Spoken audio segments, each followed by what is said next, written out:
You're terribly late, you know. Naughty. In this version of Alice, the Hatter was, in my mind, he's mad. I think he's been sitting there at that table, having the same tea with the same people in this kind of spaced-out funk for 10 years. I think he's been frozen in time, waiting for Alice to come back.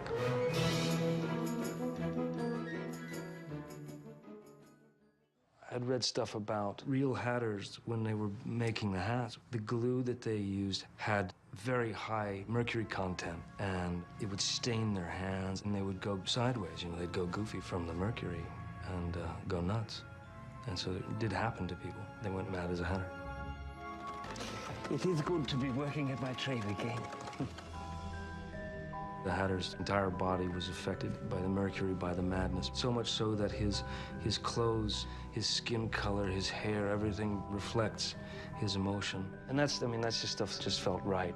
Cockle hat, pork pie, billycock, tam o' shanter. Yeah, a real challenge, you know, to define the Mad Hatter in terms of cinema, in terms of film. It's risky stuff.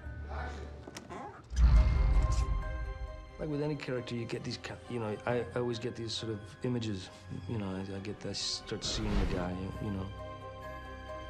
For something as wild as it was, it all happened pretty organically. I started making my little, you know, like I always do, little watercolors and stuff. You know, Tim is halfway across the globe, and he's making his little drawings. When we spoke about it and compared it, they weren't very far off. His actually was a little better than mine. You know, mine was crude, his was crude, but that's the fun part, you know, coming up with. The scary part is when you actually see it. So what I did is I took that illustration and sort of translated it onto his face, you know, using his features. The wig, you know, we had this electric orange yak hair that just kind of, you know, had its own personality. We did start exploring every orange-haired character, and it's quite disturbing when you do that. I wanted him to have electrified kind of eyes, you know, so we got these unbelievably green lenses and had one of them painted just ever so slightly off, you know, so it's kind of, he's never really looking straight at you. He's always looking a little bit farther. Initially, when Tim was drawing a lot of the concepts and little sketches for various characters, like the Mad Hatter or the Red Queen, he has an artistic style where he actually draws characters with big heads and big eyes. And so what we did was end up saying, you know what, let's take some footage and let's blow up Johnny Depp's eyes and see what that adds to his character and see what that looks like. And so those enlarged eyes are one just subtle thing that help bridge the gap between these fully CG characters and real people. It's not a motion capture representation. When you see Johnny's performance, it's him, it's his eyes, it's his face, it's everything. He's got amazing costume with all the ribbons and the bobbins. I thought it would be cool if, we talked about him having all the tools of his trade apparent, so they aren't just on a shelf, but they're part of his costume, and like little scissors things, and he's got his thimbles, which were an early idea, and his pincushion ring, and all these things.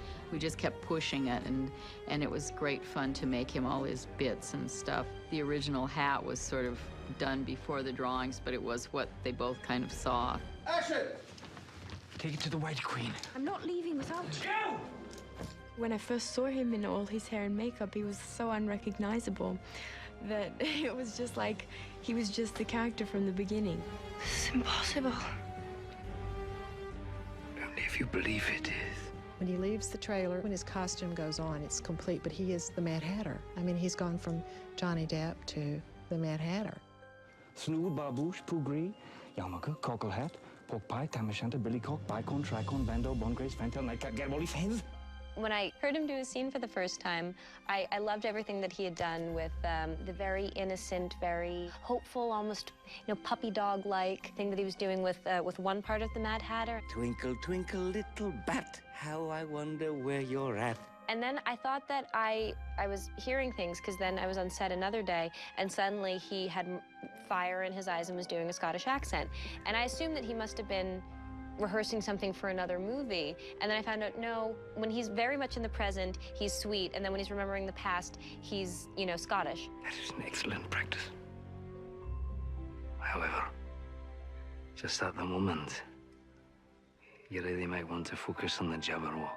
And, you know, it's one of those things where it's hit or miss, you know, and you just hope that, you know, that it works. I mean, the accents, you know, the switching, it's the merging into another character, basically, is the Hatter's sort of, you know, that safety mechanism that kicks in when he needs to become tough, when he needs to become angry, when he needs to be protective, when he's fearful. It's kind of like experiencing a kinder form of personality disorder in a way.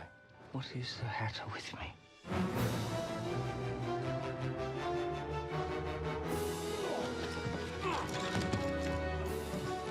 But the combination of being able to play the Mad Hatter and breathe life into that and kind of take what Lewis Carroll has done and what Tim's vision is and then throw your own stuff in there. You know, it's just like the stuff dreams are made of.